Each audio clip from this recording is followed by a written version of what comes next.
Marina Lankina, haut placé du financement militaire, chute du 6e étage. Vyacheslav Rovneiko, ancien espion, est trouvé inconscient chez lui. Igor Shkurko, directeur, meurt en prison. Piotr Kuchrerenko, ministre, succombe à un malaise en vol. Yuri Demin, ex-chef de sécurité, tombe du 2e étage. Artyom Bartenev, juge, chute du 12e étage. Grigory Klinichov, physicien, laisse une note de suicide. Kristina Baikova, vice-présidente, chute du 11e étage. Andrei Fomin, procureur, se noie. Alexei Avramenko.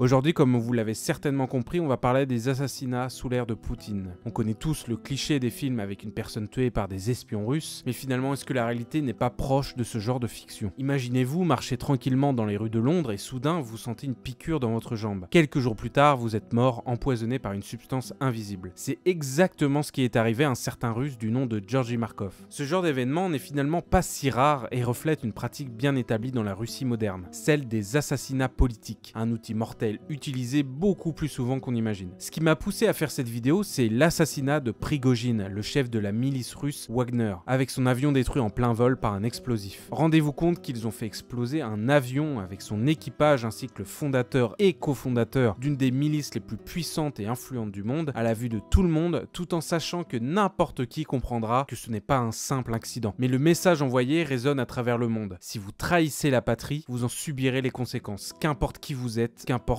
où vous êtes. J'espère que vous allez apprécier cette vidéo et vu que le sujet s'y prête bien, pour se protéger en ligne, je voulais remercier NordVPN qui sponsorise cette vidéo. NordVPN est un service qui permet de cacher votre adresse IP et de protéger vos données en les chiffrant, ce qui est essentiel pour garantir votre anonymat et votre sécurité en ligne. En plus, il permet de contourner les restrictions géographiques. Par exemple, en changeant votre localisation avec NordVPN, vous pouvez accéder à des contenus bloqués dans votre pays comme le catalogue américain de Disney+, avec le dernier Planète des Singes ou encore la Ligue des Champions gratuitement depuis l'Irlande. Ce qui est bien, c'est que NordVPN a une politique no-log qui signifie qu'il ne conserve aucun historique de vos activités. En plus, vous pouvez connecter jusqu'à 10 appareils en même temps, donc toute la famille peut être protégée avec un seul abonnement. Il propose plusieurs offres et abonnements via le lien dans la description, notamment l'abonnement basique, il inclut toutes les fonctionnalités principales du VPN, comme le changement d'adresse IP et le chiffrement des données. L'abonnement essentiel, en plus du VPN, il propose une protection anti-menace qui bloque les sites dangereux, supprime les publicités, etc. Et l'abonnement ultime, ici vous avez tout avec NordPass, leur gestionnaire de mots de passe sécurisés, et NordLocker, 1 Tera de stockage cloud entièrement chiffré pour protéger vos fichiers sensibles. En ce moment, avec mon lien dans la description, vous avez 4 mois gratuits pour tout abonnement de 2 ans. Et si ça ne vous convient pas, il y a une garantie satisfait ou remboursée sous 30 jours. Donc n'hésitez pas à essayer, ça vaut vraiment le coup. Encore merci à NordVPN de sponsoriser cette vidéo. Et maintenant, commençons le sujet de cette vidéo.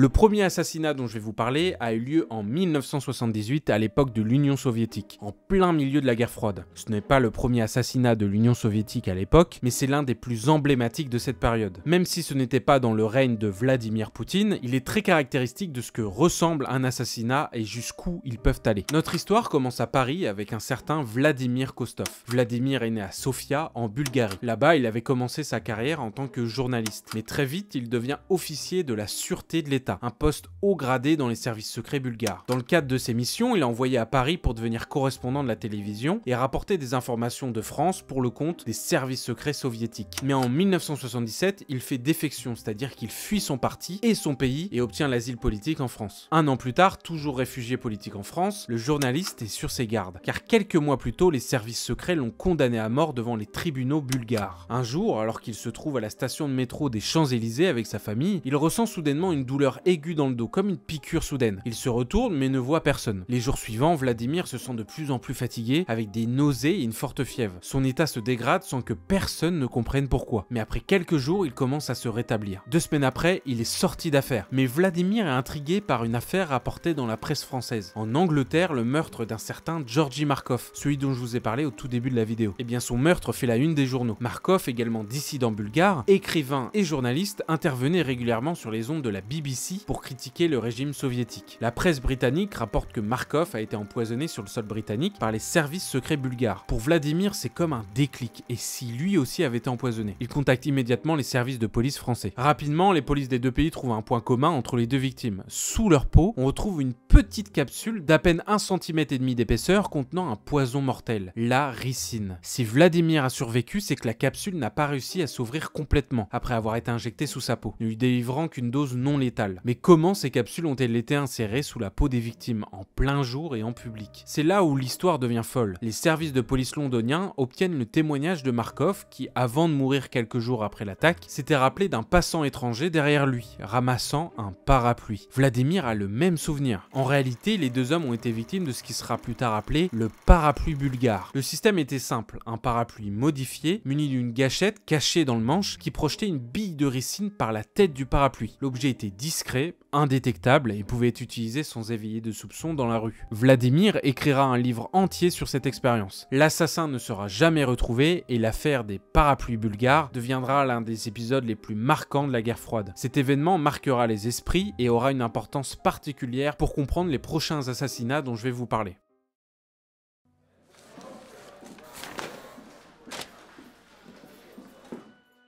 Comment vous arrivez à tenir, à vous protéger par rapport à toutes ces choses-là finalement? On ne peut pas se protéger. Il faut se rendre à l'évidence et il faut faire en sorte de ne pas avoir honte aux yeux de ces petits-enfants. Quand ils me demanderont « Comment as-tu pu tolérer ça? Tu étais là ?»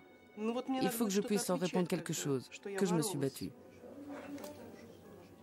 Pour cette affaire, il faut faire un bond dans l'histoire, dans les années 2000. À cette époque, cela fait plus d'une décennie que l'URSS s'est effondré. Le pouvoir en Russie est entre les mains d'un jeune autocrate nommé Vladimir Poutine. Vladimir Poutine commence sa carrière dans l'ombre des services secrets soviétiques, en tant qu'agent du KGB. Affecté à la surveillance des dissidents et à l'espionnage, il passe plusieurs années en Allemagne de l'Est pendant la guerre froide, perfectionnant ses compétences en manipulation, en infiltration et en collecte d'informations sensibles. Ces années au KGB forgent son caractère méthodique et méfiant, des traits qui marqueront sa carrière politique. Lorsque l'Union soviétique s'effondre, Poutine retourne en Russie, où il utilise ses contacts et son expérience pour gravir les échelons du pouvoir jusqu'à devenir l'homme fort du Kremlin. À cette période, une femme, Anna Politkovskaya, est militante pour la défense des droits de l'homme. Elle est surtout une grande journaliste en Russie, très impliquée dans l'enquête sur la corruption des élites de Moscou. Depuis 1999, elle travaille pour le journal Novaya Gazeta, l'un des rares espaces médiatiques d'opposition dans le pays. En 2002 a lieu une immense prise d'otages au théâtre de Moscou. Plus de 40 hommes et femmes tchétchènes pénètrent les lieux et prennent en otage plus de 900 spectateurs. Ils demandent au pouvoir russe la fin de la guerre en Tchétchénie, la libération des prisonniers tchétchènes et le départ des troupes russes.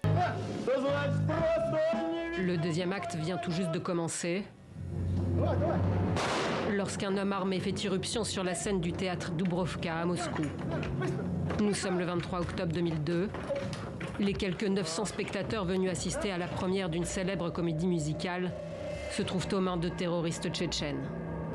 Ils exigent le retrait des troupes russes de leur pays et menacent de faire sauter le théâtre. La prise d'otage dure 57 heures, 2 jours et 3 nuits au cours desquelles 2 personnes sont exécutées avant l'intervention des forces spéciales russes. Le bilan est lourd. En plus des kamikazes, 125 otages, dont une dizaine d'enfants sont tués dans l'assaut. Le premier jour de la prise d'otage, les Tchétchènes demandent plusieurs négociateurs russes, parmi lesquels Anna Politkovskaya. Elle dira elle-même plus tard ne pas savoir vraiment pourquoi ils la demandent. Mais la journaliste est déjà connue à l'époque pour sa critique du pouvoir russe. Malgré les négociations, la prise d'otage tourne au fiasco. Le 4e jour, les forces spéciales russes diffusent du gaz dans le système d'évacuation d'air du théâtre. Environ 128 spectateurs vont alors mourir étouffés. Anna Politkovskaya a longtemps critiqué cet assaut en expliquant que de nombreux morts auraient aurait pu être évité s'il y avait eu des négociations. Puisque la décision d'utilisation de ce gaz précis a été prise par Poutine, nous le savons, c'est personnellement Poutine qui a pris cette décision, comme c'est quelqu'un de pragmatique, il savait très bien quelles étaient les conséquences, mais ils n'ont simplement pas eu le temps de se doter d'antidotes. Suite à toutes ces histoires, les années suivantes, Anna est la cible de nombreuses menaces d'officiels du régime. Alors qu'elle se rend dans une école à Beslan en 2004, lors d'une nouvelle grande prise d'otage, elle est victime d'une tentative d'assassinat dans l'avion qui l'amène aux négociations. Du poison a été glissé dans son thé, elle échappe à la mort de justesse. En octobre 2006, alors qu'elle sort de son ascenseur dans son immeuble à Moscou, elle est brusquement tuée de plusieurs balles. Elle a été abattue à bout portant de 5 balles de pistolet, du travail de professionnel.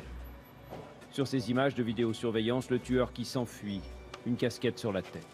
Jamais le commanditaire de son assassinat ne sera inquiété par la justice russe. Son meurtre va avoir un impact énorme à l'international. Encore aujourd'hui, de nombreuses rues en France portent le nom d'Anna Politkovskaya. Son assassinat a surtout montré que dans le régime de Poutine, être un traître ne veut pas forcément dire avoir quitté l'armée ou les services secrets. Même un journaliste ou n'importe quelle activité qui s'oppose aux intérêts du pouvoir peut être pris pour cible, peu importe sa notoriété. Dans le journal d'Anna, Novaya Gazeta, plus d'une demi-douzaine de ses journalistes ont été assassinés.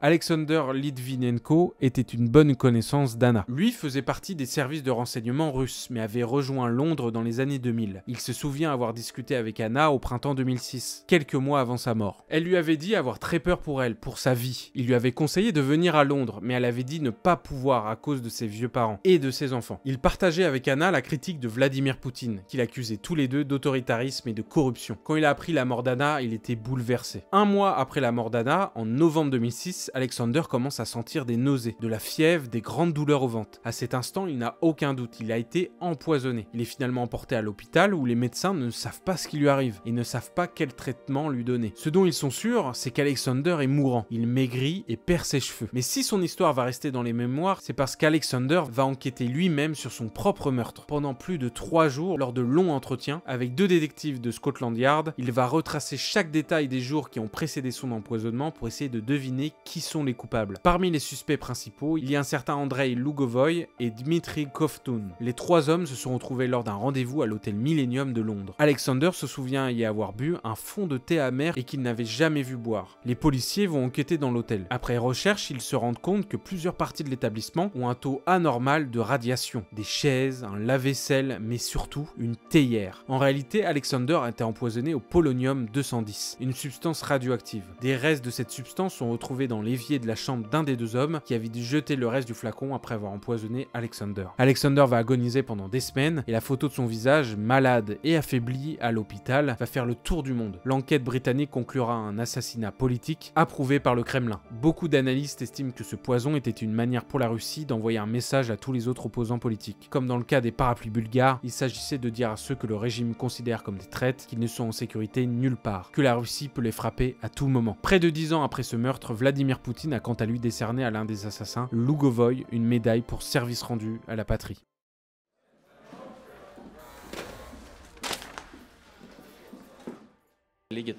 Vos collègues journalistes laissent entendre que M. Skripal est une sorte de militant des droits de l'homme. C'est juste un espion, un traître à sa patrie. C'est vraiment quelque chose d'être un traître à la patrie. C'est une ordure.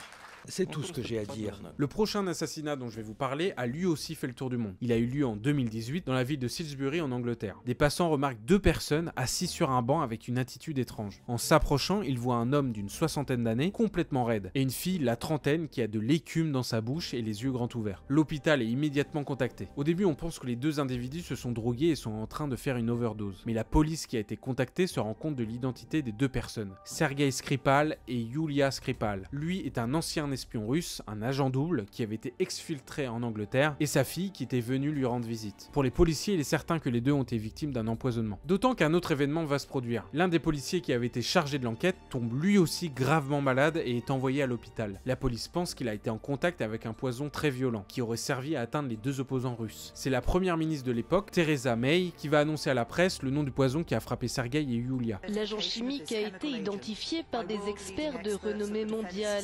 D'après nos nos informations, la Russie a déjà produit ce type d'agent et serait toujours capable d'en produire. Il s'agit du Novichok. À l'époque, ce poison n'est pas encore célèbre, mais cette affaire va lui donner une renommée internationale. Le Novichok, qui veut dire petit nouveau, est un poison qui a été inventé vers la fin de la guerre froide par les soviétiques. C'est tout simplement le poison qui a remplacé la ricine, celui qui se trouvait dans les balles des parapluies bulgares. Le Novichok est encore plus puissant. Il peut même fonctionner par simple contact sur la peau. Dans le cas de Sergueï Skripal, il a suffi seulement d'une poignée de porte. Une fois condamné, la victime a ses muscles atrophiés, son rythme cardiaque baisse, ses voies respiratoires sont bloquées jusqu'à l'asphyxie. Mais cet assassinat va avoir quelque chose de particulier. Déjà, les deux victimes vont y survivre. Yulia Skripal va quitter l'hôpital et être cachée par les services britanniques avant de donner une interview pour la télévision où elle apparaît en bonne santé. Ensuite, cet assassinat qui va faire le tour du monde va avoir un impact sérieux pour la Russie à l'international. La première ministre britannique va imposer de lourdes sanctions sur la Russie, le gel de certains avoirs, le boycott de la Coupe du Monde de foot en Russie par la famille royale, des ruptures de contacts diplomatiques, et surtout à l'international, il va y avoir la plus grande expulsion de diplomates russes de l'histoire, 156 en tout à travers une vingtaine de pays.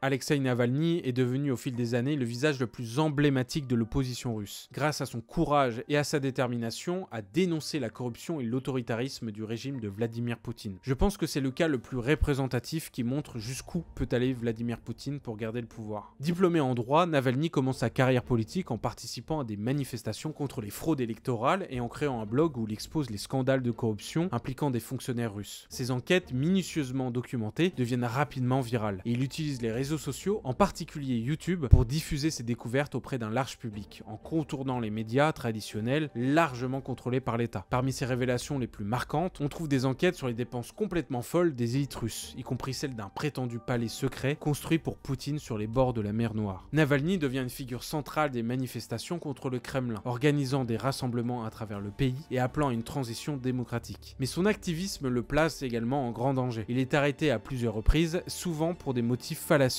et il est fréquemment la cible de campagnes de diffamation orchestrées par les médias d'État. Malgré les risques, il continue de défier le pouvoir, incarnant pour beaucoup l'espoir d'un changement en Russie. Le 20 août 2020, alors qu'il rentre de Tomsk en Sibérie, où il enquêtait sur des cas de corruption locale, Navalny tombe gravement malade à bord d'un avion. Il est victime de violentes douleurs, de convulsions, et perd rapidement connaissance, forçant l'avion à atterrir d'urgence à Omsk en Russie. Initialement traité dans un hôpital local, Navalny est transféré en Allemagne sous la pression de sa famille et de la communauté internationale. Les médecins allemands découvrent qu'il a été empoisonné avec du Novichok, le même poison dont je vous ai parlé juste avant. Son utilisation contre Navalny est immédiatement perçue comme une tentative d'assassinat orchestrée par l'État russe. Navalny passe plusieurs semaines dans le coma, mais contre toute attente, il survit et commence une longue rééducation. Défiant le danger, il décide de retourner en Russie en janvier 2021, malgré les avertissements sur les risques pour sa sécurité. À son arrivée à Moscou, il est immédiatement arrêté et plus tard condamné à une longue peine de prison pour des accusations largement considérées comme politiquement motivé. Sa détention dans une colonie pénitentiaire est marquée par des conditions extrêmement difficiles, y compris la privation de sommeil et l'isolement. Mais Navalny continue de résister, publiant des messages de sa prison et appelant à la poursuite de la lutte contre le régime. Comment êtes-vous entré en contact avec le poison? Personne ne le sait. C'est un liquide ou autre chose? Personne ne le sait. C'est très secret. Ça a été fait par des employés du FSB ou par d'autres services de renseignement sur ordre de Poutine. Finalement, en février 2024, Alexeï Navalny meurt en prison. Officiellement, sa mort est due à un caillot de sang, hypothèse validée par les Ukrainiens, ce qui laisse peu de doute sur un assassinat direct des Russes. Mais les proches de Navalny sont convaincus que les conditions horribles de sa détention en prison font partie des causes de son décès. Tout comme le cas de Prigojine du début de la vidéo, le message envoyé par la Russie est toujours le même. Si vous êtes gênant, on vous fait disparaître. Avec la guerre avec l'Ukraine, les tensions sont au plus haut et les morts suspects se multiplient. Cela montre que Vladimir Poutine n'est pas prêt de laisser sa place qu'il occupe maintenant depuis plus de 20 ans. J'espère que cette vidéo vous a plu. On se retrouve très bientôt pour d'autres vidéos. Encore merci à NordVPN de sponsoriser cette vidéo. Les liens sont en description. Ciao tout le monde.